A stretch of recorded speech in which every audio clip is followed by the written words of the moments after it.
Hi, welcome back to SharonMyART, and today we're going to talk about brushes. When I first started, man, I got a whole set. I thought I was set. But you soon discover that these lose hairs. Then you're picking them out of your paper and you're going, oh no, there's one, and they dry, and so it's better to get fewer brushes at first than to get a whole packet of them, because I find that I use rounds more than I do flats. But sometimes you need a flat. If you need a straight line, or if you need to like make a letter or a sweeping, C or something like that, these flats are really nice. The reason they're called flats is because they're flat here, not because the bristles are flat. So that's why they're called flats. This is a skew right here, and it's real good for getting into nooks and crannies, into like a bend of an elbow where you want that dark, or underneath where a petal comes out of the sepia. It's darker in there, and this can get in there. Whereas if you use a flat, you might get too much, even if you use a small one. So that's a skew. These flats come in 3/4, 1 inch, 1/4, and you kind of develop what you like.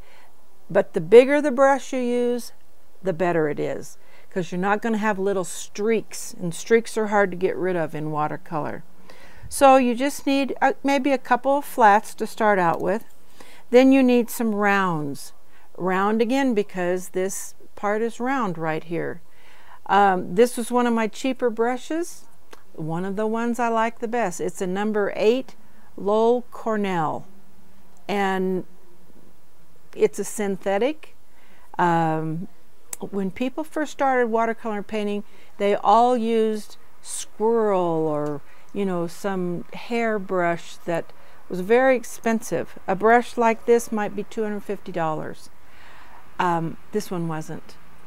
This is a 30. That means the bigness, or how many hairs are in here. And you want, when you get a brush, see how springy that is? That's what you want. You don't want one that's real stiff. You want one that springs back. Now this is a Robert Simmons, and he just started coming out with brushes not too long ago. Really a nice brush. It's part synthetic, part real hair. You'll need a rigger brush or a liner, this one. And this, like its name implies, does thin lines for you. These two little ugly brushes, can you hear that? Are called scrubbers. And in watercolor, you can take your paint out. You can wet this, and if it's wetter than the paint, it sucks that right up, and you can almost get down to white. It does disturb the fibers of the paper a little bit, but sometimes you just get a little color that overran and you want to get it out. When you go to buy your brushes, you can go to Michael's, you can go to an artist supply place. Sometimes Michael's will have 40% off, and you can buy a better brush. But say like this brush might be $4, and you go, oh well, okay, I can get that this week, and then next week maybe I can get a bigger brush for $12, or 40% off. You're going to get it less. You will need some flats, some rounds, and this is nice. You can also just use a cheap paintbrush, a wide one, but these fibers are a little softer and will deliver the water a little better.